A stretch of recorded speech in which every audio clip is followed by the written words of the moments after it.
Assalomu alaykum aziz tomoshabinlar. Bugun siz bilan juda muhim, hatto aytish mumkinki, har birimizning kelajagimizga bevosita ta'sir qiluvchi bir mavzuni muhokama qilamiz. Hamma uchun qadriyat bo'lgan barqaror va munosib keksalik hayotni ta'minlash masalasi bugun yana kun tartibiga chiqdi. So'nggi paytlarda ko'pchiligimiz 3 ta pensiya o'rniga bitta pensiya yoki endi fuqarolar 3 xil turdagi nafaqa olishadi degan gaplarni eshitib, miyamizda savollar tug'ilgan bo'lishi tabiiy. Bu qanday o'zgarish, kimga tegishli? Va eng muhimi, siz shaxsan qancha pul olasiz? Bu yangiliklarning tub mohiyatini tushunish sizning va oilangizning moliyaviy kelajagi uchun nihoyatda muhim. Shuning uchun bu videoni bir soniya ham o'tkazib yubormasdan diqqat bilan oxirigacha ko'rishingizni iltimos qilaman. Hozirda millionlab odamlarning hayotiga ta'sir qiladigan bu o'zgarishlarni to'liq tushunib olish uchun kanalimizga obuna bo'lishni va bu videoga like bosishni unutmang. Chunki sizni juda ko'p qiziqarli va foydali ma'lumotlar kutmoqda. Xo'sh, avvallari vaziyat qanday edi? An'anaviy pensiya tizimimiz bir qancha asosiy qoidalarga tayanardi. Unga ko'ra, siz mehnat faoliyatingiz davomida ijtimoiy ajratmalar to'ladingiz va shu asosda ma'lum bir mehnat stajiga ega bo'ldingiz. Keyin pensiya yoshiga yetganingizda davlat tomonidan sizga bitta umumiy pensiya hisoblab chiqarilardi. Bu pensiya asosan sizning ish haqingiz miqdori, mehnat stajingiz uzunligi va shu kabi omillar hisobga olingan holda belgilanardi. Amalda esa ko'pchilik fuqarolar uchun bu bitta pensiya kundalik ehtiyojlarni to'liq qoplashga yetarli bo'lmasdi. Ba'zida pensiya miqdori kutilgandan ancha past chiqishi ko'pchilikni xavotirga solardi. Odamlar bir umr ishlagan bo'lsa ham keksalikda o'zlarini ijtimoiy jihatdan himoyalanmagan his etishardi. Endi esa vaziyat tubdan o'zgardi. Hukumatimizning qabul qilgan yangi qaroriga ko'ra endilikda fuqarolarimiz 3 xil turdagi pensiya to'lovlarini olish imkoniyatiga ega bo'ladilar. Bu o'zgarishlar faqatgina nomiga emas, balki pensiya ta'minoti tizimining butun tuzilmasini yangicha asosda qurishga qaratilgan. Bu 3 ta komponent har bir fuqaroning moliyaviy barqarorligini 3 karra mustahkamlashni maqsad qilgan. Keling, bu qanday turlarni o'z ichiga olishini tushunib olsak, birinchi tur bu an'anaviy davlat pensiyasi. Bu pensiya tizimining solidar qismi bo'lib, sizning ish stajingiz va ish haqingizdan to'langan ijtimoiy ajratmalar asosida hisoblanadi. Farqi shundaki, endi bu pensiya butun summaning bir qismi poydevori hisoblanadi. Ikkinchi tur jamg'arib boriladigan pensiya. Bu komponent ixtiyoriy majburiy tizim bo'lib, har bir fuqaroning shaxsiy hisob varag'ida yig'ilgan mablag'lardan shaxlanadi. Sizning oylik maoshingizning ma'lum bir qismi ushbu jamg'arma hisobiga o'tkaziladi. Bu mablag'lar investitsiya qilinib daromad keltirishi mumkin va siz pensiya yoshiga yetganingizda ushbu jamg'armadagi pullar sizga qo'shimcha to'lovlar shaklida qaytariladi. Bu aslida o'zingiz uchun yig'gan ikkinchi shaxsiy pensiyangizdir. Uchinchi tur turli qo'shimcha to'lovlar va ustamalar. Mana bu qism ko'pchilikni hayron qoldirishi mumkin. Bu alohida xizmatlar bo'lgan, maxsus sharoitlarda ishlagan yoki ijtimoiy jihatdan himoyaga muhtoj fuqarolarga beriladigan qo'shimcha nafaqalarni o'z ichiga oladi. Ilgari bu to'lovlar ham qisman umumiy pensiya ichida yashirin edi yoki alohida nafaqa sifatida kam baholangan. Endi esa ular aniq belgilangan 3-chi pensiya komponenti sifatida taqdim etilmoqda. Masalan, urush faxriylari, nogironligi bo'lgan shaxslar, xavfli sharoitlarda ishlaganlar, shuningdek, bolaligidan nogironligi bo'lgan bolalarga qarayotgan ota-onalar kabi toifadagi fuqarolar ushbu qo'shimcha to'lovlarga haqli bo'lishlari mumkin. Bu komponentning maqsadi keksalikdagi hayot sifatini sezilarli darajada oshirish va alohida ehtiyojlari bor shaxslarga munosib hurmat va g'amxo'rlik ko'rsatishdir. Keling, bu yangi tizimning har bir komponentini chuqurroq o'rganib chiqamiz. Bu sizga qaysi toifaga kirishingizni va qanday imkoniyatlarga ega ekanligingizni tushunishga yordam beradi. Birinchi pensiya turi davlat pensiyasi.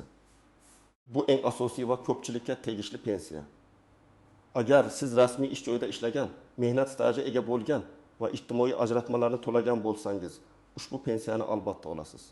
Bu pensiya miqdori sizning mehnat stajingiz va ish haqingizning o'rtacha miqdoriga bog'liq. Hukumat tomonidan belgilangan minimal va maksimal miqdorlar mavjud. Kimlar xavotirlanmasligi kerak? Rasmiy ish staji yetarli bo'lgan, barcha to'lovlarni o'z vaqtida amalga oshirgan fuqarolar.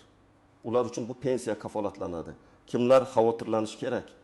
Rasmiy ish staji yetarli bo'lmagan, norasmiy ishlarda band bo'lgan yoki umuman ishlamagan fuqarolar. Ular uchun davlat pensiyasi miqdori minimal darajada bo'lishi yoki umuman davlat tomonidan ijtimoiy nafaqa tayinlanishi mumkin. Misollik davlat pensiyasi. Namunali fuqaro. Farida opa 35 yil maktabda o'qituvchi bo'lib ishladi. Rasmiy staj va to'lovlar mavjud. Oxirgi 10 yildagi o'rtacha maoshi 4 million so'm edi. Pensiya chiqqanda unga davlat pensiyasi sifatida 2 million 500 ming so'm tayinlandi. Bu uning staji va maoshi asosidagi asosiy pensiyadir. Farida opa bu pensiyani har oy o'z bank kartasiga muntazam qabul qilib oladi. U hech qanday xavotirda emas, chunki uning hujjatlari tartibda, staji ham yetarli. Ikkinchi pensiya turi jamg'arib boriladigan pensiya. Bu pensiya har bir fuqaroning shaxsiy moliyaviy mas'uliyatini oshirishga qaratilgan bo'lib, kelajakda qo'shimcha daromad manbai bo'lib xizmat qiladi. Sizning ish haqingizdan ma'lum bir foiz har oyda jamg'arib boriladigan pensiya hisobvarag'ingizga o'tkaziladi. Bu mablag'lar davlat tomonidan himoyalangan maxsus jamg'armalarda saqlanadi va investitsiya qilinadi. Pensiya yoshiga yetganingizda bu jamg'armadagi mablag'lar sizga bir yo'la yoki ma'lum bir muddat davomida qo'shimcha to'lovlar shaklida beriladi. Kimlar xavotirlanmasligi kerak? Rasmiy ish joyiga ega bo'lgan va ish haqi yig'ish tizimiga avtomatik kiritilgan fuqarolar. Ularning hisobiga muntazam ravishda mablag'lar o'tkazib boriladi. Kimlar xavotirlanishi kerak? Norasmiy ishlarda ishlaydiganlar yoki jamg'arib boriladigan pensiya tizimiga umuman hissa qo'shmagan fuqarolar. Ular bu turdagi qo'shimcha pensiyadan mahrum bo'lishadi. Misol uchun, jamg'arib boriladigan pensiya, proaktiv Yondashuv. Azizbek o'ttim yoshida IT sohasida ishlashni boshladi. Oylik maoshi 8 million so'm. Har oyda uning ish haqidan 2,6 ming so'm jamg'arib boriladigan pensiya fondiga o'tkaziladi. Bu mablag'lar yillar davomida to'planib, investitsiya orqali ko'payib boradi. Azizbek 60 yoshga chiqqanida uning jamg'arma hisobida jami 1,5 million so'mdan ortiq mablag' yig'ilgan bo'lishi kutilmoqda. Bu mablag' unga pensiyaga chiqqandan keyin har oyda qo'shimcha 20 million so'm miqdorida 12 yil davomida to'lanishi mumkin. Bu uning asosiy davlat pensiyasiga qo'shimcha ajoyib bonusdir. Agar Azizbek masalan yaqin yoshida ishsiz qolsa va 20 yil davomida pul o'tkazgan bo'lsa, u baribir jamg'arilgan mablag'ni oladi. Faqat summasi kamroq bo'ladi. Hatto stajda uzilishlar bo'lsa ham jamg'arilgan mablag' yo'qolmaydi. 3-pensiya turi. Qo'shimcha to'lovlar va ustamalar. Bu komponent eng qiziqarli va ko'pchilik uchun yangi bo'lishi mumkin. Bu alohida xizmatlar yoki ehtiyojlar bor fuqarolar uchun mo'ljallangan. Ular qatoriga men urush qatnashchilari va nogironlari, ularga tenglashtirilgan shaxslar. Mehnat faxriylari, ayniqsa muayyan sohalarda uzoq muddat, masalan, zararli sharoitlarda ishlaganlar, o'tib nogironligi bo'lgan shaxslar, jumladan bolalikdan nogironligi bo'lgan farzandlarga qarayotgan ota-onalar. Davlat mukofotlari, unvonlar yoki xizmatlari uchun alohida e'tiroflar olgan shaxslar. Vafot etgan boquvchisini yo'qotgan oila a'zolari, boquvchisini yo'qotganlik pensiyasi endilikda 3-tur ichida alohida ko'rsatilmoqda. Kimlar xavotirlanmasligi kerak? Yuqorida sanab o'tilgan toifalarga kiruvchi fuqarolar. Chunki ular qo'shimcha moliyaviy yordam olishga haqli. Kimlar xavotirlanishi kerak? Bunday alohida holatlari bo'lmagan, umumiy asoslarda pensiyaga chiqqan fuqarolar. Ular uchun bu turdagi qo'shimcha pensiya to'lovlari belgilanmaydi. Misol uchun, qo'shimcha to'lovlar va ustamalar maxsus holatlar. Doston aka zavodda arzish sexida 3 yil ishladi. Ish sharoitlari og'ir va zararli bo'lganligi sababli u qonunchilikka muvofiq umumiy pensiya yoshidan 5 yil avval pensiyaga chiqish huquqini qo'lga kiritdi. Uning davlat pensiyasi 2 million so'm bo'lsa, zararli mehnat sharoitlarida ishlaganligi uchun unga har oyda davlat pensiyasining 25% miqdorida, ya'ni 500 ming so'm qo'shimcha ustama belgilandi. Shu bilan birga Doston aka umr bo'yi jamg'arib boriladigan pensiya fondiga muntazam to'lovlar kiritganligi sababli unga har oyda yana 300 ming so'm qo'shimcha to'lov amalga oshiriladi. Natijada Doston aka har oyda jami 2 million 800 ming so'm oladi. Bu eski tizimda yashirinib qolishi mumkin bo'lgan yoki hisobga olinmaydigan to'lovlar endi aniq 3 ta komponentga ajratilib, shaffoflik ta'minlanmoqda. Misol 4. Bolalikdan nogironligi bor farzandga qaraydigan ona. Gulnora opa 5 yoshda. Uning bolalikdan nogironligi bor farzandi bor. Yangi tizimga ko'ra Gulnora opaning bolalikdan nogiron farzandiga qarayotganlik davri mehnat stajiga tenglashtirilgan va unga erta pensiyaga chiqish huquqi berilgan. Uning davlat pensiyasi minimal pensiya miqdorida. Masalan, 1 million 200 ming so'm hisoblangan bo'lsa, unga farzandiga qarayotganligi uchun qo'shimcha 400 ming so'm miqdorida nafaqa belgilangan. Agar u rasmiy ishda ishlagan va jamg'arma pensiya fondiga hissa qo'shgan bo'lsa, 3-chi, ya'ni jamg'arma pensiya hisobidan ham ma'lum bir summani olishi mumkin. Bu misolda 3-chi pensiya tushunchasi maxsus ijtimoiy to'lovlar va ustamalar bilan bog'liq ekanligini ko'rsatadi. Har qanday yangi tizimda bo'lgani kabi, bu pensiya tizimida ham o'ziga xos istisnolar. E'tibor berish lozim bo'lgan jihatlar va ko'pchilik bilmaydigan nozik nüanslar mavjud. Ularni bilish kelajakda sizni kutilmagan muammolardan himoya qilishi mumkin. Birinchidan, mehnat staji bilan bog'liq nozikliklar. Ish staji faqat mehnat daftarchasidagi yozuvlar bilan cheklanmaydi. Qonunchilikka ko'ra harbiylik xizmati, o'tamda kunduzgi o'qish, ishsizlik nafaqasi olingan davr ham stajga hisoblanishi mumkin. Xorijda ishlagan va ijtimoiy fondlarga to'lovlar qilgan fuqarolar stajini hisoblashda maxsus tartiblar mavjud. Ikki tomonlama shartnomalar orqali. Agar xorijda ishlagan bo'lsangiz, stajni O'zbekistondagi pensiyaga kiritish imkoniyatini aniqlang. Aks holda katta stajingiz hisobga olinmasligi mumkin. Ikkinchidan, jamg'arib boriladigan pensiya hisob varagidagi mablag'larning taqdiri. Ko'pchilik o'z jamg'arma hisobida qancha mablag'ga borligini bilmaydi. Unutmang, bu mablag'lar inflyatsiya ta'siriga ham uchrashi mumkin. Davlat ularni inflyatsiyadan himoya qilishga harakat qilsa-da, o'z hisob varag'ingiz holatini muntazam ravishda tekshirib turish muhim. Ba'zida ish beruvchilar ajratmalarni o'z vaqtida yoki to'liq miqdorda o'tkazmasligi holatlari uchraydi. O'z hisobingizni nazorat qilmasangiz, bu pullar yo'qolishi yoki yetarli darajada ko'paymasligi mumkin. Muddatidan avval mablag'larni olish imkoniyatlari ham mavjud bo'lib, ular faqat muayyan holatlarda, masalan, turar joy sotib olish, tibbiy muolajalar uchun ruxsat etiladi. 3-chidan, 3-chi pensiya. Qo'shimcha to'lovlar va ustamalarni olish mexanizmlari. Bu toifadagi to'lovlar avtomatik tarzda belgilanmasligi mumkin. Ko'pgina hollarda fuqaroning o'zi tegishli hujjatlarni taqdim etishi va o'z huquqini tasdiqlashi talab qilinadi. Masalan, zararli sharoitlarda ishlagan bo'lsangiz, buni tasdiqlovchi hujjatlarni ish joyidan ma'lumotnoma, mehnat sharoitlari attestatsiyasi natijalari va hokazo to'plashingiz kerak. Davlat mukofotlari bo'lsa, ularni tasdiqlovchi orderlar yoki guvohnomalar taqdim etishingiz shart. Bolalikdan nogironligi bo'lgan farzandga qarash bo'yicha stajni tasdiqlash uchun esa uning tug'ilganlik haqidagi guvohnomasi, nogironlik to'g'risidagi tibbiy xulosa va shu kabi hujjatlar talab etiladi. Ko'pchilik bu to'lovlar o'z-o'zidan belgilanadi deb o'ylaydi. Ammo afsuski, ko'p hollarda bu noto'g'ri.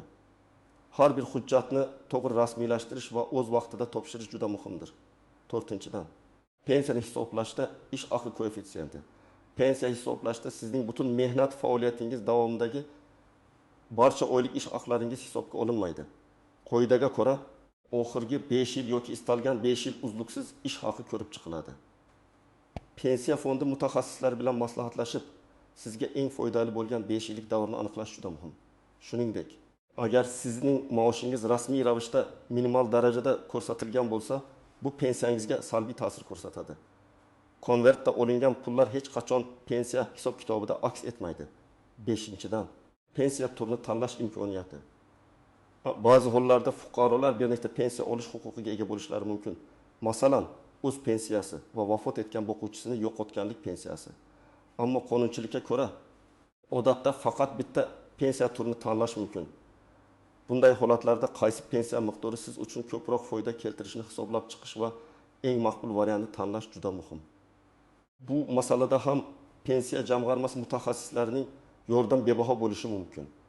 Ularning hisob-kitoblari asosida siz eng to'g'ri qarorni qabul qila olasiz. Bu ayniqsa o'quvchisini yo'qotgan ayollar uchun dolzarbdir. Aziz do'stlar, endi eng muhim qismiga o'tamiz. Bu yangiliklardan maksimal darajada foydalanish uchun siz shaxsan nimalar qilishingiz kerak? Qanday amaliy qadamlar qo'yishingiz lozim? O'z mehnat stajingizni va jamg'arib boriladigan pensiya hisobingiz holatini tekshiring. Qayerga borish kerak? Yagona interaktiv davlat xizmatlari portali my.gov.uz orqali. Bu eng qulay va tezkor yo'l. Saytga kirib, shaxsiy kabinetingiz orqali mehnat stajingiz haqida ma'lumot olishingiz, shuningdek jamg'arib boriladigan pensiya hisobingizdagi mablag'lar qoldig'ini tekshirishingiz mumkin. Bu uchun sizga elektron raqamli imzo eri kerak bo'ladi. Agar eringiz bo'lmasa, uni yagona davlat xizmatlari markazidan olishingiz mumkin. 2. Pensiya jamg'armasining hududiy bo'limlariga shaxsan murojaat qilish. Agar internetdan foydalanishda qiynalsangiz, yashash joyingizdagi pensiya jamg'armasining tegishli bo'limiga pasportingiz va mehnat daftarchangiz bilan boring. Bu yerda mutaxassislar sizga barcha ma'lumotlarni taqdim etishadi. Nimalarni tekshirish kerak? Mehnat daftarchangizdagi yozuvlar va elektron bazadagi ma'lumotlar bir-biriga mos kelishini tekshiring. Ba'zida eski yozuvlarda xatolar yoki nomuvofiqliklar bo'lishi mumkin. Jamg'arma hisobingizga muntazam pul o'tkazilganligiga ishonch hosil qiling. Agar qandaydir nomuvofiqliklar bo'lsa, ularni darhol aniqlab tuzatish choralarini ko'ring. Buning uchun sobiq ish joyingizdan ma'lumotnomalar olishingiz kerak bo'lishi mumkin. Ikkinchi qadam, qo'shimcha to'lovlar va ustamalarga bo'lgan huquqingizni aniqlang. Kimlar bunga haqli bo'lishi mumkin? Yuqorida aytib o'tilganidek, urush qatnashchilari, nogironligi bo'lgan shaxslar, zararli sharoitlarda ishlaganlar, davlat mukofotlari sovrindorlari va boshqalar. Nimalar qilish kerak? 1. Shaxsiy holatingizni tahlil qiling. Siz yuqorida sanab o'tilgan toifalarning birortasiga kirasizmi? Sizda davlat mukofotlari, unvonlar bormi? Kerakli hujjatlarni to'plashga kirishing. Agar siz ushbu toifalarga kirsangiz, o'zingizning huquqingizni tasdiqlovchi barcha hujjatlarni, masalan, tibbiy xulosalar, mukofot guvohnomalari, ish joyidan ma'lumotnomalar to'plashni boshlang. Hujjatlar ro'yxatini aniqlashtirish uchun pensiya jamg'armasiga murojaat qilishingiz mumkin. Pensiya jamg'armasiga murojaat qiling. Barcha hujjatlar bilan pensiya jamg'armasining hududiy bo'limiga murojaat qilib, sizga qo'shimcha to'lovlar yoki ustamalar belgilashni so'rang. Bu borada yozma ariza topshirishingiz va hujjatlar nusxalarini ilova qilishingiz kerak bo'ladi. 3-qadam. Pensiya maslahatiga yoziling va barcha savollaringizga javob oling. Hech qachon o'z pensiya masalalaringizga yuzaki qaramang. Agar sizda biror bir aniqlik, savol yoki shubha bo'lsa, mutaxassisdan maslahat olishdan tortinmang. Qayerga murojaat qilish kerak? Pensiya jamg'armasining har bir hududiy bo'limida fuqarolarni qabul qilish va maslahat berish xizmatlari mavjud. Ularga murojaat qilib, o'zingizni qiziqtirgan barcha savollarga aniq va batafsil javob olishingiz mumkin. 4-qadam. Ma'lumotlarni doimiy yangilab turing. Agar sizning hayotingizda qandaydir o'zgarishlar, masalan, yangi ish joyiga o'tish, oilaviy ahvolning o'zgarishi, nogironlik holatining o'zgarishi va hokazo bo'lsa, bu haqda pensiya jamg'armasini o'z vaqtida xabardor qilib boring. Bu kelajakda pensiyangizni hisoblashda yuzaga kelishi mumkin bo'lgan muammolarning oldini oladi. Unutmang, sizning pensiya ta'minotingiz, bu sizning kelajagingiz. Unga mas'uliyat bilan yondashish va barcha imkoniyatlardan to'g'ri foydalanish o'zingizning qo'lingizda. Xulosa qilib aytadigan bo'lsak, aziz do'stlar, bugungi videoda biz 3 ta pensiya o'rniga bitta degan yangilikning asl mohiyatini chuqur o'rganib chiqdik. Ko'rganingizdek, bu tizim fuqarolarning keksalikdagi moliyaviy ta'minotini 3 asosiy ustun: davlat pensiyasi, jamg'arib boriladigan pensiya va qo'shimcha to'lovlar hamda ustamalar orqali mustahkamlashga qaratilgan. Bu shaffoflikni oshiradi va har bir insonning o'ziga xos holatini maksimal darajada hisobga olishga yordam beradi. Esda tuting, bu o'zgarishlar sizning kelajagingiz uchun yangi imkoniyatlar yaratadi. Unga befarq bo'lmang. Umid qilamanki, bugungi ma'lumotlar siz uchun foydali bo'ldi. Siz bu o'zgarishlar haqida nima deb o'ylaysiz? Yangi tizimdan umidlaringiz qanday? O'z fikr mulohazalaringizni va savollaringizni izohlarda yozib qoldiring. Bu videoga like bosing va kanalimizga obuna bo'lishni unutmang. Chunki oldinda sizni yanada ko'proq foydali ma'lumotlar kutmoqda. Salomat bo'ling va o'zingizga g'amxo'rlik qiling.